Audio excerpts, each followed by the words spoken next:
Shalom y bienvenidos a Vía Haftaj Israel, una frase hebrea que significa amarás a Israel. Esperamos que se queden con nosotros, ya que nuestro maestro, el Dr. Baruch, nos compartirá una enseñanza expositiva de la Biblia. El Dr. Baruch es profesor titular del Instituto Zera Abraham, con sede en Israel. Aunque todos los cursos en el instituto se imparten en hebreo, el Dr. Baruch se complace en compartir esta enseñanza en inglés con doblaje al español. Para más información, visítenos en amarasaisrael.org o descargue nuestra aplicación móvil Mi Estudio Bíblico. Aquí está Baruch y la lección de hoy. Timoteo sabía cuál era el llamado que Dios le había dado. Él sabía que Dios lo estaba poniendo como líder para que él ayudara a otros a crecer y madurar, para que ellos pudieran hacer lo mismo que él estaba llamado a hacer, ser una influencia de santidad en la vida de otros, capacitarlos, discipularlos, para que también pudieran crecer y serles útiles a Dios. Te invito a que te hagas esta pregunta. ¿Eres útil para Dios? ¿Qué has hecho esta última semana, desde que nos reunimos en la lección pasada? ¿Qué has hecho para demostrar fruto? ¿Qué buenas obras, qué propósitos de Dios has recibido y llevado a cabo? Debemos ser personas que hacen la voluntad del Señor. Bien, toma tu Biblia y busca conmigo 2 a Timoteo capítulo 2. Segunda carta a Timoteo, capítulo 2. Habíamos comenzado este capítulo la semana pasada y cubrimos los primeros 13 versículos. Ahora haremos la segunda parte del capítulo 2 de la segunda epístola del apóstol Pablo a Timoteo. Y noten cómo empieza. Vemos que no somos llamados a ser individuos que no producen, sino que somos llamados a ser productivos, y Él aquí nos revelará verdades, principios e instrucciones para que nosotros podamos hacer justo eso. Segunda a Timoteo capítulo 2, desde el verso 14. Voy a traducirlo de manera literal. Lo que dice es, estas cosas tú recuerda. Pablo había invertido bastante tiempo en el discipulado de Timoteo. Sabemos de las instrucciones que él recibió en la primera epístola, y ahora en esta, Pablo le decía, estas cosas que te estoy enseñando, estas cosas que te he compartido, tanto en los momentos que ha estado con él como a través de estas cartas, él les dice, esto recuerda. En algunas Biblias dice requerir, pero literalmente es la palabra testificar o ser testigo, y tiene un prefijo que significa por completo, exhaustivamente, completamente, en su totalidad. Así que dice, estas cosas tú recuerda testificando por completo delante del Señor. Y luego hay una advertencia que le dice básicamente que no entre en contienda con las palabras, lo cual no es productivo. No participes en conversaciones que no vayan a tener un resultado productivo. Tú dirás, ¿y cómo es eso? Si alguien solo quiere discutir, si alguien no ha sido instruido, no conoce la verdad de Dios y simplemente tiene ánimos de contender, no es tu deber intervenir y ponerte a debatir con él. Debemos tener discernimiento, saber cuándo es apropiado hablar y cuándo hay que permanecer callado. Pablo le explicaba esto a Timoteo. Y dense cuenta, en esa cultura había mucha discusión y muchas contiendas. Había estas discusiones bilaterales y muy a menudo no eran productivas. Así que Pablo le decía a Timoteo, testificando por completo delante del Señor, no participes, podríamos llamarlas en guerras de palabras, porque no es productivo. ¿Y qué otra cosa causan? Esas discusiones vacías, esos conflictos de palabra, dice aquí, traen destrucción a los que están escuchando estas cosas.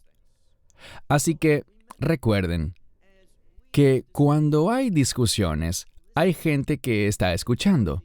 ¿Y son productivas estas discusiones? ¿Están dando fruto? ¿Tenemos a alguien que está buscando realmente la verdad y que quiere obedecer a Dios? ¿O son simplemente contiendas?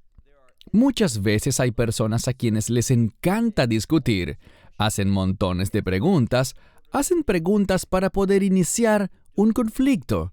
Manténganse al margen de esas discusiones improductivas. Pasemos ahora al verso 15. ¿Qué deberíamos ser? Bien, aquí lo dice. Esta es una palabra que significa responder con prontitud. Tiene que ver con apresurarse, pero esta palabra apresurarse tiene cierta connotación negativa en español. Así que esto lo entenderíamos mejor en nuestro idioma como ser diligente. Tiene que ver con un grado de seriedad para un propósito específico. Leamos lo que dice. Sé diligente en presentarte a ti mismo, y la siguiente palabra es documentado, es decir, con pruebas, con evidencia. Sé diligente en presentarte a ti mismo como alguien documentado delante de Dios. Luego dice, como un servidor que no está avergonzado. ¿Cuál es ese servidor que no se avergüenza? ¿Qué hace él? Bueno, aquí aparecen dos palabras. La primera tiene que ver con cortar algo. Y la segunda en importancia, el orden realmente es inverso. Es la palabra de la cual se deriva ortodoncia. ¿Y qué hace una ortodoncia? La ortodoncia endereza nuestros dientes, así que dice aquí, cortar las cosas derechas. ¿Y de qué cosas estamos hablando? De la palabra de verdad. Noten cómo están relacionados estos dos versos. Debemos ser personas que no sean servidores, que se avergüenzan, sino que sean productivos, quienes cortan derecho, es decir, que dividen o trazan la palabra de verdad correctamente, que ponen las cosas derechas. Y si los demás no quieren oír la verdad, si no quieren ser enderezados por la palabra de Dios, entonces no es provechoso, no es productivo ponerse a hablar con ellos. ¿Y cuál sería la alternativa? Bien, de eso hablará en el verso siguiente, verso 16. Dice, pero, y luego tenemos una palabra que significa palabrería, y es a eso que se refiere aquí, a palabras que no tienen ningún propósito, son solo palabrerías. Y luego hay otro término que significa pensamientos vanos, palabrerías y pensamientos vanos. Nos dice simplemente, evítalas, pues ¿qué efecto tienen? Tenemos una palabra que quiere decir más aún. ¿Qué pasa cuando caemos en estas palabrerías que son pensamientos vanos? ¿Qué pasa? Dice aquí, esas cosas, evítalas porque solo causarán algo. Ellas, dice aquí, son aún más, y luego la frase siguiente son dos palabras. Una es cortar y la otra es antes. ¿Qué imagen nos está transmitiendo el texto? Podemos imaginar a alguien que va caminando y lleva un machete en la mano y está cortando la maleza para poder avanzar. Lo que dice es lo siguiente. Cuando caes en la palabrería, en estas palabras vanas, en pensamientos que no tienen mérito en ellos, que no tienen importancia, que no comunican ninguna verdad, si no evitas esas cosas, ¿qué sucede? Es como ir cortando para avanzar y entrar, y noten cómo termina el verso, entrar en la impiedad. Deben entender este principio tan importante. Cuando participas en una conversación que no tiene ningún propósito, que no da fruto, sin los pensamientos adecuados, cuando no evitamos eso, estaremos cortando para avanzar y entraremos en la impiedad. Seremos como esa persona que va cortando toda esa maleza, esos rastrojos, esa vegetación frondosa, pero se dirige a la impiedad. Son firmes advertencias que nos llaman a ser prácticos, a ser personas que se fijan objetivos y van tras ellos, que no dejan que otros los desvíen de los propósitos de Dios con sus palabrerías y palabras vanas. Pasemos entonces ahora a leer el versículo 17. Y la palabra de ellos es como tener una gangrena esparciéndose. Si buscamos esta palabra en griego, es gangrina. De allí se deriva la palabra gangrena en español, que es una infección que produce la muerte. Es una palabra muy fuerte. Dice, sus palabras son como un cáncer. Causarán muerte, infección. Por eso debemos darnos cuenta de lo que está en riesgo aquí. La palabra de ellos es como tener un brote de gangrena. ¿Cómo lo son? Y aquí nos da 2 ejemplos de personas que hacen eso. Dice, uno es Himeneo y el otro es Fileto. El segundo solo se menciona aquí. El primero se había mencionado antes en 1 Timoteo 1:20.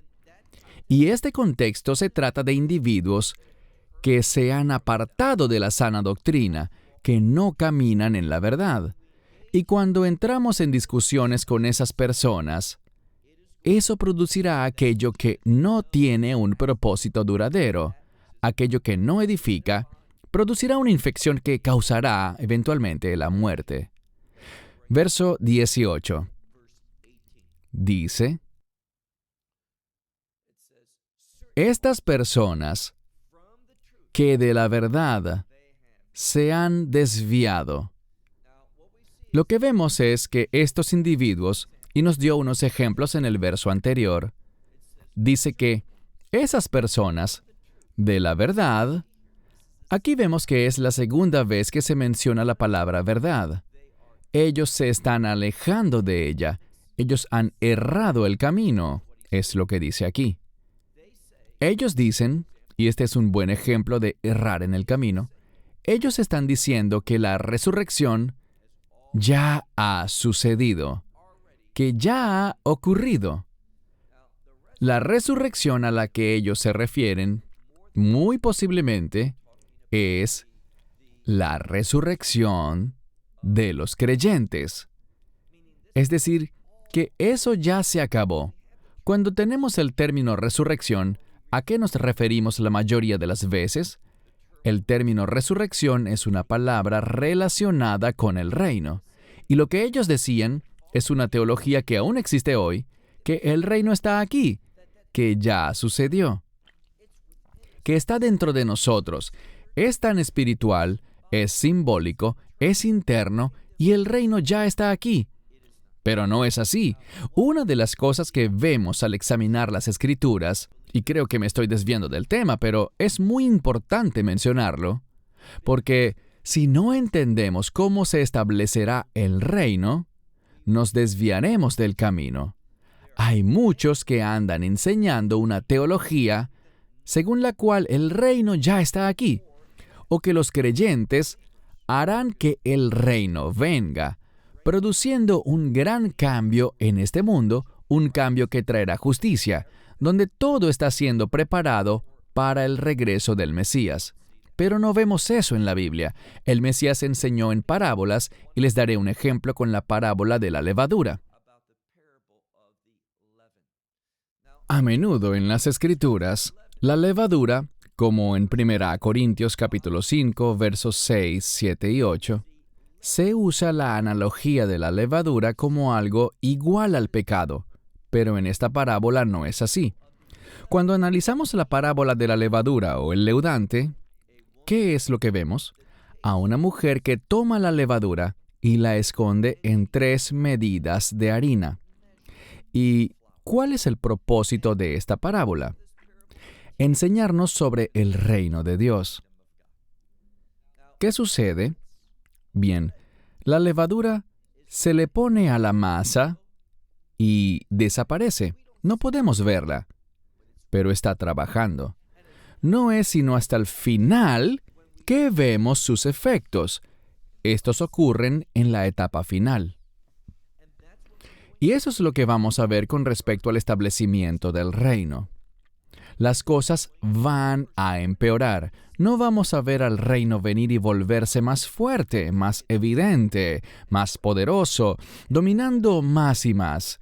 No habrá esa lenta transformación, poco a poco, en que el mundo se irá haciendo semejante al reino. Eso no es bíblico. No vemos eso. Muchos están enseñando eso, pero no está en conformidad con las Escrituras. Esa parábola nos indica a qué se parece el reino. Ese es su propósito. ¿Con qué puedo comparar el reino de los cielos? Dice, es como una mujer que toma la levadura y la pone en la harina. Está escondida en la masa. Y repentinamente al final, y esto es lo que sabemos, habrá maldad y la maldad alcanzará su punto máximo. Luego vendrá el juicio de Dios y antes de su juicio nosotros seremos removidos. Experimentaremos esa esperanza bendita, el rapto, antes de que caiga la ira de Dios. Y la ira de Dios traerá la destrucción del enemigo, del imperio del anticristo. Durante un periodo aproximado de 3 años y medio, caerá el juicio de Dios y causará destrucción. Y es solo después, escuchen bien, es solo después de esa destrucción, de ese juicio, del derramamiento de su ira, es como resultado de la destrucción causada por el juicio de Dios, que el reino será establecido. Así que si sigues alguno de esos movimientos que enseñan que el reino ya está aquí, o que hablan de una iglesia triunfante, que vamos a transformar el mundo, que seremos cada vez más exitosos en convertir al mundo en el reino de Dios, una vez oí a un falso maestro que estaba diciendo de cómo él veía las cosas. Él estaba con un grupo de personas y dijo, pongan su mano hacia el oeste. Estaban en Estados Unidos y estaban todos reunidos. Él les dijo, apunten hacia el oeste, porque yo, dijo él, voy a profetizar. Tengo una visión en la que California se volteará hacia la justicia, hacia la santidad, y esto sucederá en muchas naciones. No es así, es una falsa doctrina. En ninguna parte de la Biblia vemos eso. Vemos que Dios traerá juicio sobre este mundo. Y es como resultado de ese juicio, no porque una nación tras otra se volteen hacia la verdad del reino. Eso no es bíblico. Al público le encanta oír eso. Es muy alentador, una idea muy agradable pensar que California se convierta en un estado cristiano. Eso fue lo que él dijo. Son mentiras que no se basan en las Escrituras. Y de eso estaba hablando él aquí. Esas palabras que son como la gangrena. Dijo él, esas personas han errado el camino, se han desviado de la verdad, diciendo que la resurrección, esta es una palabra relacionada con el reino, que la resurrección ya sucedió. ¿Qué vemos? Dice aquí, y estos malvados maestros han causado el trastorno de la fe de algunos. Dense cuenta de que la fe está arraigada en la verdad. Y lo que pasa es que aquellos que creen en la verdad básica, al tratarse de los aspectos de mayor precisión de la Escritura, se les voltean las cosas. Esa es la advertencia que Pablo le hacía a Timoteo. Y permítanme decirles que esas palabras son muy válidas hoy en día, porque hay muchos que enseñan una falsa teología respecto a los últimos días. Pasemos ahora al verso 19. Dice, sin embargo, un firme o estable fundamento de Dios prevalece. Él está refiriéndose a que, sin importar lo que veamos, a pesar de la maldad, hay un fundamento firme y estable de Dios que prevalecerá. Si leemos el texto original, vemos que está en tiempo perfecto, lo que significa que ha prevalecido, sigue prevaleciendo y seguirá haciéndolo. Nada destruirá este fundamento. ¿Y cuál es ese fundamento del reino de Dios? El mensaje del Evangelio. Fue lanzado, fue realizado y está activo hoy en día. Nada va a cambiar eso. Sigamos leyendo, dice. Sin embargo, el firme fundamento de Dios prevalece, teniendo el sello de estas cosas, teniendo este sello. ¿Y cuál es el sello? El Señor conoce a los que son suyos, a los que le pertenecen a Él. Y, dice, apartarse de la injusticia. Ahora bien, lo que dice es lo siguiente. Dios sabe quiénes le pertenecen a Él, y los que le pertenecen a Él van a apartarse de la injusticia. ¿Y quiénes son los que se apartarán de la injusticia? Todos los que invoquen el nombre del Mesías. Ellos no solo saben que hay un Mesías, sino que conocen el nombre del Mesías, que es Yeshua. Cuando conocemos el nombre del Mesías, cuando lo conocemos personalmente, Él habita dentro de nosotros a través del Espíritu Santo y nos apartaremos de la injusticia. Bien, sigamos leyendo. Pasemos ahora al verso 20. Aquí dio un ejemplo, dice, y en una gran casa, en una casa grande, ¿solamente hay vasos de oro y plata? Y la redacción en griego responde que no a esa pregunta. Dice, no solamente hay vasos de oro y plata, sino también de madera y barro. Vasos de barro, los cuales, dijo él, por un lado, algunos son para honra, y por otro lado, otros son para deshonra. Aquí él nos dice que hay dos propósitos distintos, uno de honra, que es la voluntad de Dios, y otro de deshonra, eso que está en contra de la voluntad de Dios. Eso es lo que está pasando actualmente en este mundo.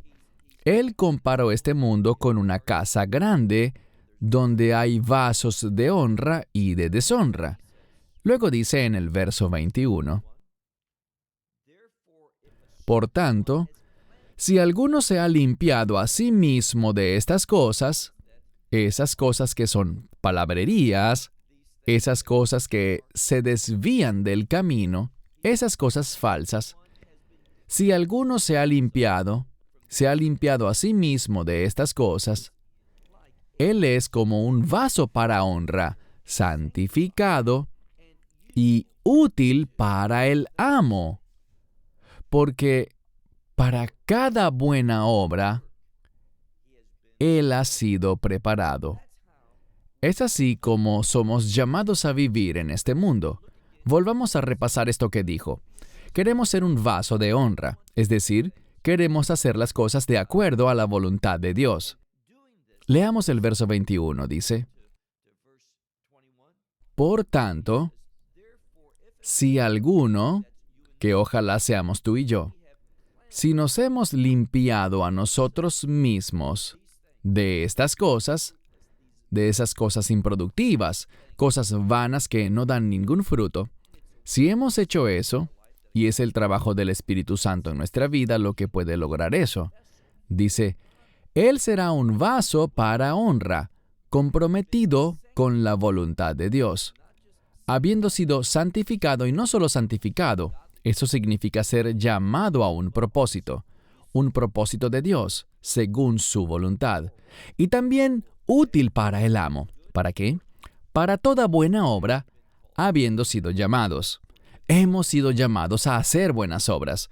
Eso no es legalismo, eso es un hecho. Dios ha llamado a todo creyente a que haga buenas obras, obras conforme a su voluntad. Verso 22. Ahora bien, hay un proceso mediante el cual nos convertimos en personas que hacen buenas obras, y esto involucra un cambio. Leamos el verso 22. Pero deseos insensatos. Literalmente no es la palabra insensatos, sino juveniles. Vamos a decirlo bien. Pero deseos juveniles, ¿qué dice de eso? Huye. ¿Y cómo huyes de eso? Bien, así es como huyes de los deseos juveniles, y simplemente se refiere a ser espiritualmente inmaduro. Dice, más bien busca la justicia. Vamos a ver una lista de cosas que somos llamados a buscar. En hebreo, la palabra es rodef, que significa buscar algo con diligencia. Es buscar algo con un compromiso total, con pasión, sin concesiones, sin perder el ánimo, sin desalentarnos, sin prestar atención a nada más. Dice aquí, huye de esos deseos juveniles como buscando la justicia, la fe, el amor, la paz, con los que han llamado al Señor desde un corazón puro. Noten lo que dice aquí. No te involucres en cosas inmaduras, en esas ganas o esos deseos juveniles, sino que debes buscar la justicia, la fe, el amor, la paz, con los que han llamado al Señor de puro corazón. Un corazón que ha sido limpiado, que ha sido preparado. Te haré esta pregunta. ¿Esto te describe a ti?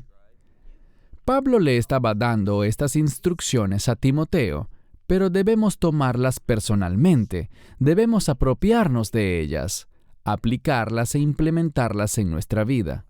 Debemos tener un corazón limpio. ¿Y cómo sucede eso? Cuando buscamos estas cosas, eso tendrá un efecto purificador en nuestro corazón. Cuando oímos la palabra corazón, ¿qué cosa se nos debe venir a la mente? Espero que hayas escuchado lo suficiente como para saber que el corazón está asociado con los pensamientos. Eso purifica nuestro corazón, es decir, que purifica nuestros pensamientos para que tengamos la mentalidad correcta. Cuando tenemos la mentalidad correcta, veremos las cosas de manera diferente y tendremos la sabiduría y el conocimiento para actuar con discernimiento y comprender cuál es la voluntad de Dios en un sentido general, pero también saber cuál es la voluntad de Dios para tu vida y la mía. Ahora pasemos al verso 23.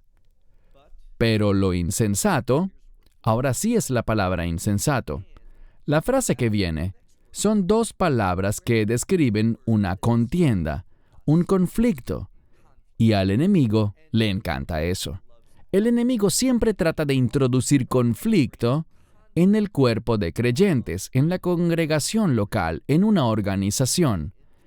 Y lo que dice aquí es que debemos evitar eso, mantenernos alejados de ese conflicto y de esa contienda inútil.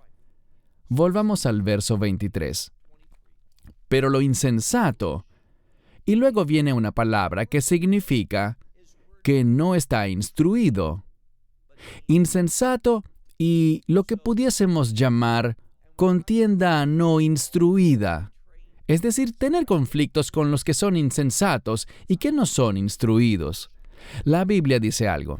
Dice, nunca respondas a alguien en su insensatez.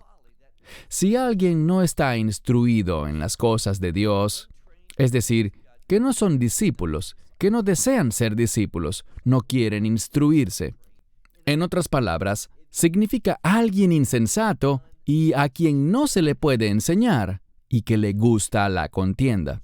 Dice, con respecto a esos individuos, dice él, niégate a involucrarte en esa contienda, esos que son insensatos y a quienes no se les puede enseñar, sabiendo que eso engendra más contiendas o conflictos. Eso es lo que le encanta al enemigo. Si haces un buen estudio de esta segunda parte del capítulo 2 de 2 Timoteo, verás que Dios dice 3 veces que evites, que te rehúses a ser parte de contiendas, de conflictos en el cuerpo de creyentes. Eso no es productivo, no da ningún fruto, y este conflicto generará un conflicto aún mayor. Eso es lo que engendra. En vez de ver buenas obras y edificación, crecimiento y pureza, santificación y esas cosas que somos llamados a buscar, cosas como la justicia, la fe, el amor, la paz, en vez de esas cosas, ¿qué sucede? Eso engendra contiendas. Verso 24. Pero un siervo del Señor no debe ser contencioso. Para ser un siervo del Señor no tenemos que ser hábiles para reñir. No es eso lo que buscamos. Tú enuncias la verdad y si alguien no quiere oírla, está bien. Eso quedará en sus propias cabezas. Nosotros no debemos ser belicosos. No es eso lo que buscamos. Nosotros queremos dar la verdad. Si alguien no quiere aprender, si es insensato, si solo quiere contender por el puro deseo de contender y engendrar más conflicto, dice aquí, un siervo del Señor no debe ser contencioso, sino ser manso con todos. Y luego dice que si la persona es contenciosa, no es el momento de enseñarle. Y los que no son contenciosos deben ser aptos para enseñar. Y luego dice otra cosa. Cuando estaba repasando esto, y quisiera comentarles que mi esposa es una gran ayuda para mí, muchas de las cosas que enseño, las estudiamos los dos juntos con antelación. Y cuando ella y yo estábamos analizando esta palabra, vimos que en muchas Biblias dice, sé paciente. Es muy bueno ser paciente, pero esta palabra no significa eso.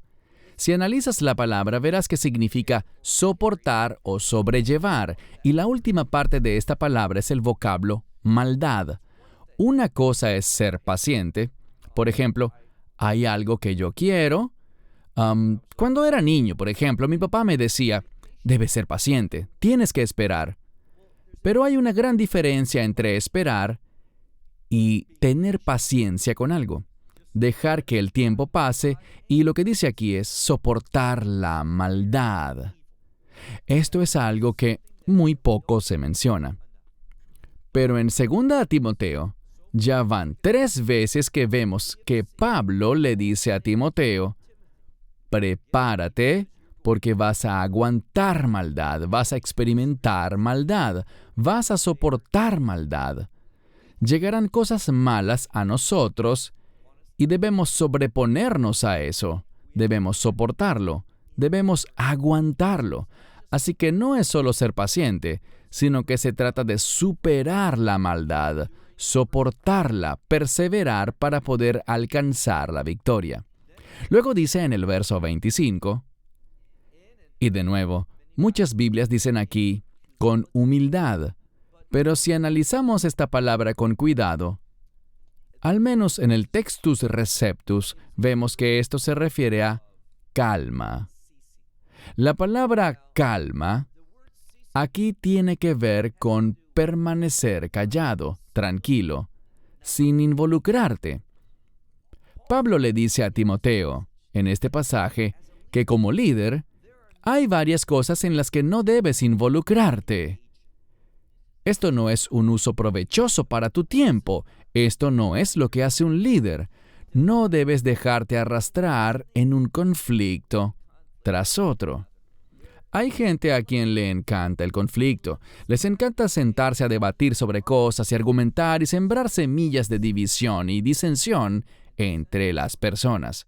No seas parte de eso. No toleres eso. Dice aquí,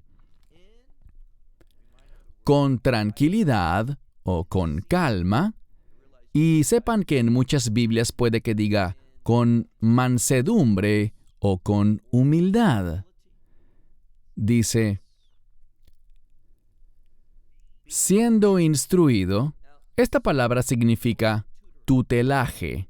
Habiendo sido instruido tiene que ver con crecer y madurar. Dice enseñando, instruyendo a los que están, y estos son los que son contrarios, son los que se oponen a las cosas de Dios. Así que se supone que instruyamos a los que se oponen. Y los que están en oposición es porque no saben.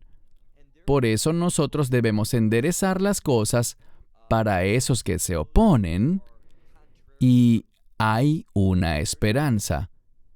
Quizás Dios les dé a ellos arrepentimiento para el conocimiento de la verdad. Yo quiero resaltar esto porque hay un principio maravilloso aquí. De nuevo, Pablo le estaba diciendo a Timoteo, no tienes que involucrarte en tanto conflicto, pero si hay unos que se oponen y puedes corregirlos, hazlo, instrúyelos, vuélvelos discípulos, enséñales. Quizás Dios les dé a ellos arrepentimiento para conocer la verdad, para el conocimiento de la verdad. He aquí el principio que vemos. No tendrás conocimiento de la verdad hasta que te apartes del pecado. Es por eso que es tan importante, tan esencial, que afirmemos los estándares de Dios, los estándares morales de Dios, sus estándares éticos, todo lo que Él ha establecido. ¿Dónde? En la ley. La ley no nos salva, la ley no es instrumento de salvación, pero nos enseña los estándares de moralidad de Dios, los estándares de conducta, ética, justicia. Eso es muy importante. Y es solo cuando adoptamos estos estándares y los afirmamos, a eso es a lo que me refiero. Le decimos, sí, Dios dice que esta conducta es mala y yo estoy de acuerdo. Dios dice que hay que hacer lo otro y yo estoy de acuerdo. Cuando adopto estas cosas y me aparto del pecado, cuando acepto los estándares de Dios, entonces y solo entonces podremos tener conocimiento de la verdad. Mientras le digamos que no a los estándares de Dios, y es por eso que la Torá, sus mandamientos, son tan importantes. Cuando los desconocemos, cuando ignoramos las expectativas de Dios, desconocemos los estándares de justicia de Dios y de lo que es injusto, no podemos practicar en verdad el arrepentimiento. No podremos apartarnos de esas cosas porque las cosas de las que debemos apartarnos ni siquiera sabemos que son malas. Por tanto, hasta que nos arrepintamos, no tendremos, vean lo que dice aquí, que Dios da el arrepentimiento para el conocimiento de la verdad. Verso 26. Último verso por hoy. Esto también lo revisé con Rivka. Muchas Biblias añaden palabras para ayudarnos a entender. Algunas añaden esas palabras en cursiva, y eso es bueno, porque nos avisan que no están en el texto original. Pero muchas veces añaden palabras sin avisarnos que no están en el texto original. Así que les traduciré esto muy literalmente como lo hemos venido haciendo. Dice, y sobre esta frase puse una nota al margen. Joser le nefesh bria, que significa volver a estar en su sano juicio. Estar cuerdos, volver a eso. Recobrar esa compostura de una forma correcta de pensar. Dice, y volviendo a estar en su sano juicio, saliendo del lazo del diablo. En muchas Biblias dice escapando del lazo del diablo. Eso está implícito, pero no está allí. Primero que todo, él dice lo siguiente. Debemos estar en nuestro sano juicio. Debemos recobrar esa manera correcta de pensar para que podamos reconocer ese lazo, esa trampa del diablo, ese ser diabólico. ¿Qué sucede? Muchas veces, esas discusiones insensatas, esa contención, esa falsa doctrina, el no estar bien instruido, ¿a qué conduce? Bien, dice aquí en la última parte del verso, habiendo sido capturados. Eso es lo que el enemigo quiere hacer, capturarnos. Siendo capturados por él y para él. es decir, el enemigo, Satanás, el diablo, siendo capturados por Él para la voluntad de Él, para los propósitos de Él, para los objetivos de Él. Así que debemos volver de eso, y creo que esto aplica para muchos creyentes. Debemos volver a nuestro sano juicio. ¿Cómo lo hacemos? Acogiendo la verdad de Dios. Antes de ponerme a grabar esta lección, estaba viendo algo, y les comenté que veo a muchos maestros bíblicos. Y hubo uno que se puso a contar una historia de un elfo, y todo el mensaje giró alrededor de la historia de este elfo. ¡Qué cosa tan insensata! No estamos llamados a contar cuentos, fábulas, tantos ejemplos para ilustrar las cosas que queremos decir. No estamos llamados a eso. Estamos llamados a ser personas que se basan en la palabra de Dios. Y esta es la conclusión que debemos llevarnos. Y oigan esto con atención. Solo cuando tú aceptas la palabra de Dios, poniendo tus sentimientos, tu mente y tu corazón en la verdad de las Escrituras, entonces y solo entonces serás restaurado a ese sano juicio, para que puedas reconocer cuáles son las trampas que el diabólico, o el diablo, está usando. Digo el diabólico porque la palabra griega para diablo es de donde se deriva la palabra diabólico en español. Eso se refiere a su poderosa inteligencia. Es mucho más inteligente que tú y yo. Por eso tenemos que recobrar esa manera correcta de pensar, la cual viene a consecuencia de la verdad de las Escrituras. Solo entonces podremos liberarnos de la cautividad. No estamos hablando de que Él controle nuestra eternidad, pero para muchos creyentes, Satanás es quien manda, porque se acogen al modo incorrecto de pensar. Están basando sus vidas en sus deseos, en lo que ellos creen que es su destino, lo que ellos creen que es correcto ante sus propios ojos, en lugar de basarse en las Escrituras. Veremos en las próximas semanas cómo Pablo le hace más y más énfasis a Timoteo sobre las Escrituras y cuán provechosas son. No estos debates que se basan en palabrerías y palabras vanas e infructuosas. En las Escrituras es donde encontramos lo que es provechoso espiritualmente. Cierro con esto. Hasta la próxima semana. Shalom desde Israel. Shalom from Israel. Esperamos que te hayas edificado con el mensaje de hoy y lo compartas con otros. Te invitamos a seguir nuestros estudios cada semana por este canal y por el portal de YouTube de Amarás a Israel. También puedes descargar nuestra aplicación móvil gratuita, Mi Estudio Bíblico. Finalmente, para obtener más información sobre nosotros, visita nuestra web amarasaisrael.org, donde encontrarás otras conferencias de Baruch en audio, video y texto. Hasta el próximo programa. Que el Señor te bendiga en Yeshua HaMashiach, Jesús el Mesías, mientras caminas con Él. Shalom desde Israel.